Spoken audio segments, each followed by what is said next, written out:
क्या आप मुझे बता सकते हैं कि दुनिया में वो कौन सी कला है जिसे सबसे महत्वपूर्ण माना जाता है, जिसे यूज करके आप किसी को भी इम्प्रेस कर सकते हैं, उनको अपनी तरफ अट्रैक्ट कर सकते हैं और किसी को भी अपना दीवाना बना सकते हैं?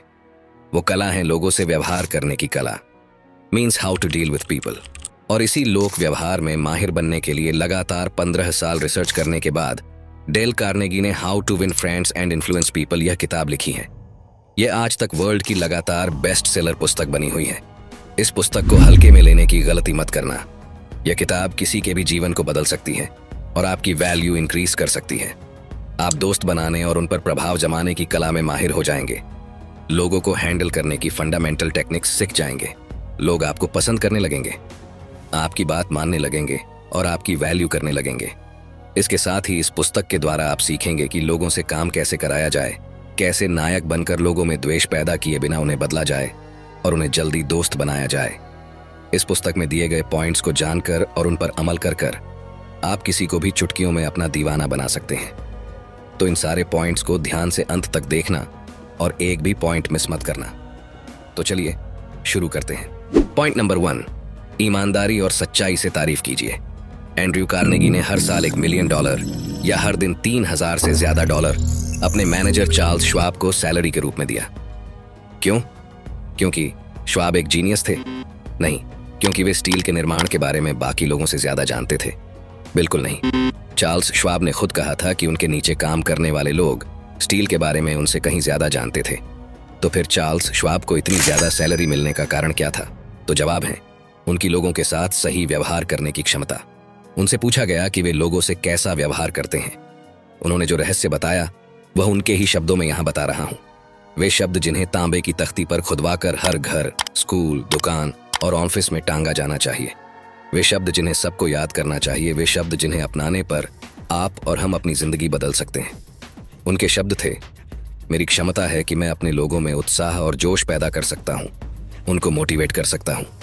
मेरी सबसे बड़ी प्रतिभा है कि मैं तारीफ और प्रोत्साहन से लोगों को उनका बेस्ट बनने में मदद करता हूं। सीनियर लोगों द्वारा की गई आलोचना किसी भी इंसान की महत्वाकांक्षा को मार डालती है। मैं किसी की आलोचना नहीं करता। मैं लोगों में काम करने का उत्साह पैदा करता हूं, जोश पैदा करता हूं। मैं प्रशंसा करने के लिए उत्सुक और दोष निकालने से दूर रहता हूं। अगर मुझे कुछ पसंद आया तो मैं दिल से उसकी तारीफ करता हूं और यही मेरी सफलता का राज है। ये ऊपर के 2-3 सेंटेंस बहुत ही महत्वपूर्ण हैं। अगर एक बार समझ में ना आए तो बैक जाकर दोबारा सुन लेना।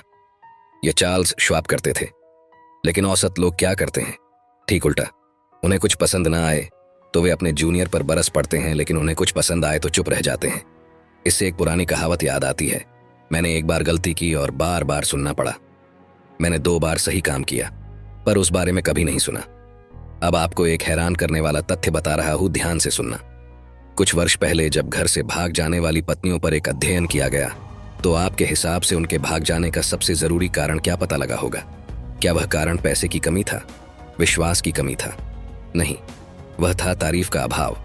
और मेरा विश्वास है कि घर से भागने वाले पतियों पर अगर कोई अध्ययन हो तो भी यही निष्कर्ष निकलेगा। हम अपने जीवन साथियों को इतना सामान्य मान लेते हैं कि उनकी कभी खुलकर और सच्चे दिल से तारीफ ही नहीं करते। लोगों को चोट पहुंचाने से उनमें कभी अच्छा बदलाव नहीं आता। अमेरिका में सबसे बुद्धिमान माने जाने वाले व्यक्ति राल्फ वाल्डो इमर्सन ने कहा था, जिस भी इंसान से मैं मिलता हूं वह मुझसे किसी न किसी मामले में बेहतर होता है। जब यह इमर्सन के बारे में सही था तो क्या मेरे और आपके बारे में 1000 गुना सही नहीं होगा? अपनी सफलताओं और अच्छाइयों के बारे में सोचना बंद करें। चलिए यह पता लगाएं कि दूसरे इंसान में क्या अच्छा है। सच्ची और ईमानदारी से तारीफ कीजिए, दिल खोलकर तारीफ कीजिए, उदारता से प्रशंसा कीजिए और लोग आपके शब्दों को अपने दिल में बसा लेंगे और उन्हें जिंदगी भर याद रखेंगे, भले ही आप खुद उन्हें भूल जाएं। तो पहला पॉइंट जो आपको याद रखना है वो है ईमानदारी और सच्चाई से तारीफ कीजिए। पॉइंट नंबर 2, लोगों में सच्ची दिलचस्पी रखिए। न्यूयॉर्क टेलीफोन कंपनी ने टेलीफोन पर हुई बातों पर लंबी रिसर्च की यह जानने के लिए कि किस शब्द का सबसे ज्यादा इस्तेमाल होता है। आपने सही अनुमान लगाया। जवाब है मैं। 500 फोन वार्तालापों में यह 3900 बार इस्तेमाल हुआ। अब आपके लिए एक छोटा सा क्वेश्चन है। किसी ऐसे ग्रुप फोटोग्राफ में जिसमें आप भी हैं, सबसे पहले आप किसकी फोटो देखते हैं? मुझे पता है आप जवाब क्या देने वाले हैं। जवाब है मेरी खुद की। आप ऐसे लोगों को जरूर जानते होंगे जो पूरी जिंदगी दूसरों का ध्यान अपने तरफ आकर्षित करने में या दूसरों की दिलचस्पी अपनी तरफ जगाने की कोशिश में लगा देते हैं, पर यह काम नहीं करता। क्यों? क्योंकि उनकी आप में रुचि नहीं है, उनकी मुझ में भी रुचि नहीं है, उनकी तो खुद में रुचि है, सुबह, दोपहर और रात। तो हमें करना क्या है? जवाब है, लोगों में सच्ची दिलचस्पी रखिए। अगर हम दोस्त बनाना चाहते हैं तो जब भी आप लोगों से मिले तो उनका उत्साह और प्रेम से अभिवादन करें। किसी से फोन पर बात करते समय यही मनोविज्ञान इस्तेमाल करें। इतने प्यार से हेलो बोले कि फोन पर बात कर रहे इंसान को लगे कि आप उससे बात करके कितना खुश हैं। कॉल करने वाले को महसूस होगा कि आप उसकी कितनी कद्र करते हैं। अगली बार फोन पर जवाब देते समय इस बात को जरूर याद रखें। दूसरों में सच्ची दिलचस्पी दिखाने से न सिर्फ दोस्त बनते हैं, बल्कि आपकी कंपनी के प्रति ग्राहकों में वफादारी भी आती है। याद रखें, आप 2 साल में लोगों की दिलचस्पी अपनी तरफ जगाने की कोशिश करके उतने दोस्त नहीं बना सकते जितना लोगों में दिल से दिलचस्पी दिखाकर 2 महीनों में बना सकते हो। मुझे फिर से दोहराने दो। तुम 2 साल में लोगों की दिलचस्पी अपनी तरफ जगाने की कोशिश करके उतने दोस्त नहीं बना सकते जितना लोगों में दिल से दिलचस्पी दिखाकर 2 महीनों में बना सकते हो। बहुत ही इंपॉर्टेंट सेंटेंस बताया है। 2 बार सुनने से भी समझ ना आए तो बैक जाकर फिर से सुन लेना। तो दूसरा पॉइंट जो हमें याद रखना है वो है, लोगों में सच्ची दिलचस्पी रखिए। पॉइंट नंबर 3, जब भी किसी से मिले मुस्कान के साथ मिले। न्यूयॉर्क की एक डिनर पार्टी में एक लेडी आई थी जिसे विरासत में ढेर सारी संपत्ति मिली थी। सभी लोगों पर वह अच्छा इंप्रेशन बनाने के लिए उत्सुक थी।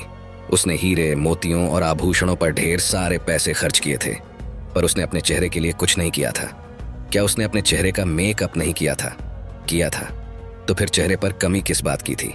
कमी थी सिर्फ मुस्कान की। उसके चेहरे से कड़वापन और घमंड का भाव झलक रहा था। उसे एक साधारण सी बात पता नहीं थी कि चेहरे पर आने वाला भाव शरीर के कपड़ों से ज्यादा महत्व रखता है। एक बार की बात है, अमेरिका के एक पशु चिकित्सक डॉक्टर स्टीफन के स्प्रॉल का वेटिंग रूम ऐसे लोगों से भरा था जो अपने पालतू पशुओं को टीका लगवाने आए हुए थे। कोई किसी से बात नहीं कर रहा था। सबके चेहरे पर उदासी छाई हुई थी और सभी उन कामों के बारे में सोच रहे थे जो वे करते अगर उन्हें यहाँ अपना वक्त बर्बाद करना नहीं पड़ता। तकरीबन 6 या 7 लोग इंतजार कर रहे थे। तभी एक युवा स्त्री 9 महीने के बच्चे और एक बिल्ली के बच्चे को लेकर आई। वह एक ऐसे सज्जन के पास बैठी जो इंतजार करते करते काफी थके हुए लग रहे थे। तभी उस बच्चे ने उनके चेहरे पर एक गहरी मुस्कान से देखा, जैसी मुस्कान बच्चों के चेहरे पर पाई जाती है। उस सज्जन ने क्या किया? वही जो हम या आप करेंगे, वापस मुस्कुराए। उन्होंने उस स्त्री से उसके बच्चे और अपने पोते पोतियों के बारे में बात शुरू कर दी और तुरंत पूरा वेटिंग रूम इस बातचीत में शामिल हो गया। कमरे का सारा तनाव और बोरियत एक मजेदार अनुभव में बदल गया। यह सब किस वजह से हुआ? सिर्फ एक मुस्कान की वजह से। एक झूठी मुस्कान नहीं, मैं असली मुस्कान के बारे में बात कर रहा हूं जो दिल से निकलती हैं। प्राचीन चीन के लोग दुनियादारी में बुद्धिमान थे। उनकी एक कहावत है जो हमें लिखकर अपनी टोपी पर चिपका लेनी चाहिए। वह कहावत है, जिसके चेहरे पर मुस्कान न हो उसे दुकान नहीं खोलनी चाहिए। आपकी मुस्कान आपके भले दिल का संदेश लाती है। आपकी मुस्कान इसे देखने वालों की जिंदगी में चमक लाती है। जिस इंसान ने दर्जनों रुखे चेहरे देखे हों, उसके लिए आपकी मुस्कान बादलों के बीच सूर्य जैसी है। ये लेने वालों को अमीर करती है और देने वालों को गरीब नहीं करती। ये एक पल में घटती है और इसकी याद कभी कभी जिंदगी भर रहती है। कोई इतना अमीर नहीं कि इसके बिना उसका काम चल जाए और कोई इतना गरीब नहीं कि इसके फायदों से थोड़ा अमीर ना हो जाए। ये घरों में खुशियां लाती हैं, बिजनेस में अच्छी नीयत लाती है। ये थके हुए के लिए आराम है, हतोत्साहित के लिए रोशनी है, उदास के लिए सूरज की किरण है और संकट में नेचर की सबसे बड़ी दवा है।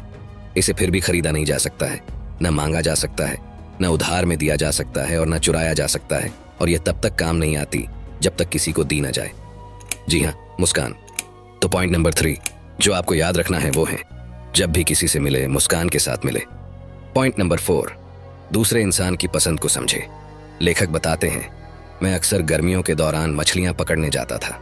वैसे मुझे निजी तौर पर स्ट्रॉबेरी और क्रीम खाने का शौक है, लेकिन मैंने देखा कि मछलियों को कीड़े ज्यादा पसंद हैं। इसलिए मछलियां पकड़ने जाते समय मैंने यह नहीं सोचा कि मुझे क्या पसंद है, बल्कि मैंने यह सोचा कि उन्हें क्या पसंद है। मैंने मछली पकड़ने के हुक में स्ट्रॉबेरी और क्रीम नहीं लगाई। इसके बजाय मैंने मछली के सामने हुक में कीड़ा या टिड्डा लगाया। मुद्दे की बात यह है कि लोगों से दोस्ती करने जाते समय यही कॉमन सेंस क्यों ना लगाया जाए? अपनी पसंद के बारे में क्यों बात की जाए? ये बचपना है, बेवकूफ़ी है। आपकी रुचि इसमें है कि आप क्या चाहते हैं, लेकिन इसमें और किसी की रुचि नहीं है। हम सभी आपके जैसे ही हैं। हमारी रुचि इसमें है कि हम क्या चाहते हैं, इसलिए धरती पर लोगों को प्रभावित करने का एक ही तरीका है, वह है उनकी पसंद या चाहत के बारे में बात की जाए और उसे पाने का तरीका दिखाया जाए। उदाहरण के लिए एक दिन राल्फ वाल्डो इमर्सन और उनका बेटा एक बछड़े को चारागाह में लाने की कोशिश कर रहे थे, पर सिर्फ अपनी इच्छा के बारे में सोचने की गलती कर रहे थे। इमर्सन ने धक्का दिया, उनके बेटे ने खींचा, लेकिन बछड़ा टस से मस न हुआ। बछड़ा सिर्फ वही कर रहा था जो वह खुद चाहता था, इसीलिए उसने अपने पैर जमा लिए और निकलने से इनकार कर दिया। तभी एक आयरिश नौकरानी ने यह हालत देखी। वह निबंध और किताबें तो नहीं लिख सकती थी, पर कम से कम इस मामले में उसे घोड़े और बछड़े की ज्यादा समझ थी। उसने समझ लिया कि बछड़ा क्या चाहता है, इसलिए उसने अपनी उंगली बछड़े के मुंह में डाली और उसे चूसने दिया। फिर वह धीमे धीमे चारागाह की तरफ बढ़ने लगी और बछड़ा भी उसके पीछे पीछे चारागाह में पहुंच गया। तो हमारे लिए लेसन क्या है? जब भी किसी से मिले तो हमेशा दूसरे इंसान की दिलचस्पी के हिसाब से बात करें।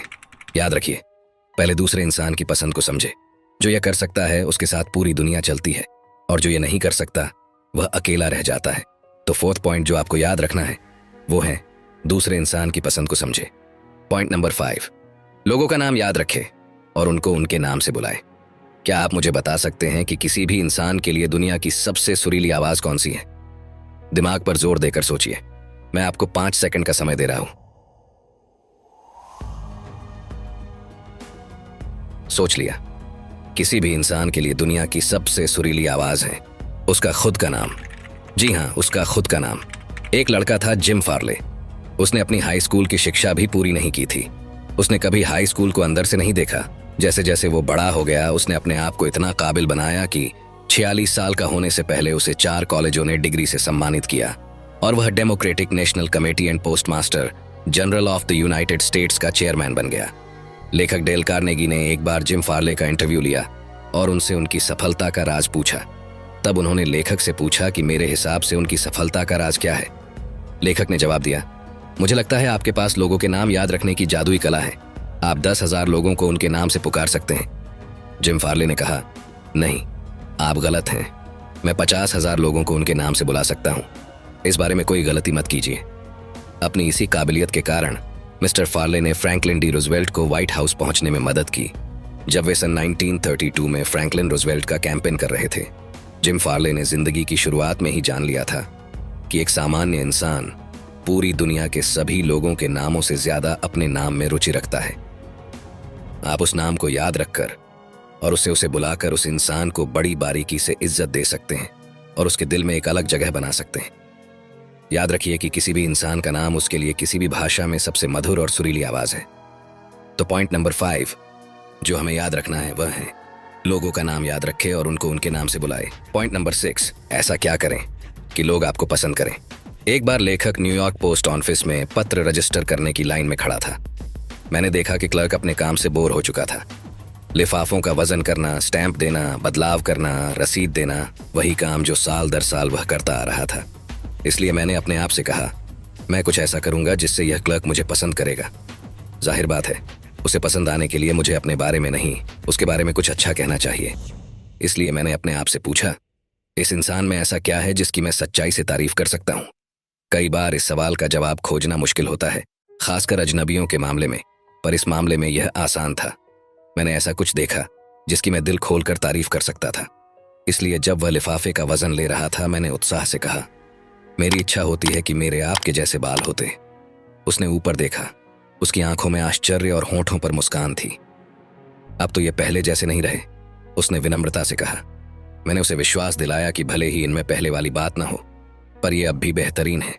उसे काफी खुशी हुई। हमने थोड़ी देर तक बातचीत की, फिर उसने अंतिम बात कही, कई लोगों ने मेरे बालों की तारीफ की है। सच्ची बात तो यह है कि जितने लोगों से आप मिलते हैं वे अपने आप को आपसे किसी न किसी मामले में बेहतर समझते हैं, और उनका दिल जीतने का तरीका है कि किसी न किसी सूक्ष्म तरीके से आप उन्हें उनका महत्व महसूस कराएं और इसे सच्चाई से स्वीकार करें। इमर्सन ने क्या कहा था, मुझसे मिलने वाला हर इंसान मुझसे किसी न किसी मामले में बेहतर है। मैं उससे उस मामले में सीखता हूं। ब्रिटिश साम्राज्य पर राज करने वाले सबसे चतुर लोगों में से एक डिज़रायली ने कहा था, लोगों से उनके बारे में बातें करो और वे घंटों तक सुनते रहेंगे। तो पॉइंट नंबर 6 के शुरुआत में आपसे पूछा था कि ऐसा क्या करें कि लोग आपको पसंद करें।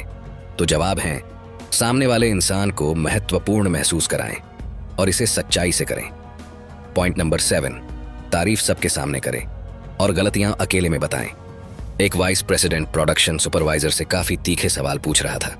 उसके बात करने का ढंग आक्रामक था और उसका लक्ष्य सुपरवाइजर के काम में गलतियां दिखाना था। अपने सहकर्मियों के बीच अपमानित होने से बचने के लिए सुपरवाइजर अपना बचाव कर रहा था। इस कारण से वाइस प्रेसिडेंट ने अपना आपा खो दिया। उसने सुपरवाइजर को सबके सामने डांटा और उस पर झूठ बोलने का दोष लगा के उसकी इज्जत की धज्जियां उड़ा दी। इस घटना के पहले जो भी आपसी रिश्ते थे वे कुछ पलों में खत्म हो गए। यह सुपरवाइजर जो अच्छा काम करता था उस समय से हमारी कंपनी के लिए नाकारा हो गया। कुछ महीने बाद उसने हमारी फर्म छोड़ दी, हमारे प्रतियोगी के लिए काम करने लगा और वह वहां अच्छा काम कर रहा है। अगर हम सही हैं और दूसरा इंसान गलत है तो हम दूसरे इंसान की इज्जत खराब करके उसके अहंकार को चोट पहुंचाते हैं। फ्रांस के प्रसिद्ध लेखक अंटोइन एक्सुपेरी ने लिखा है, मुझे ऐसा कुछ भी कहने या करने का हक नहीं है जिससे कोई इंसान अपनी नजरों में गिर जाए। किसी इंसान की गरिमा को चोट पहुंचाना एक अपराध है। हमेशा याद रखें, छोटी से छोटी प्रगति की भी प्रशंसा करें और हर बेहतरीन काम की तारीफ करें। तारीफ में दिलदार और प्रशंसा में उदार बने। तो पॉइंट नंबर 7 जो हमें याद रखना है वो है, तारीफ सबके सामने करें और गलतियां अकेले में बताएं।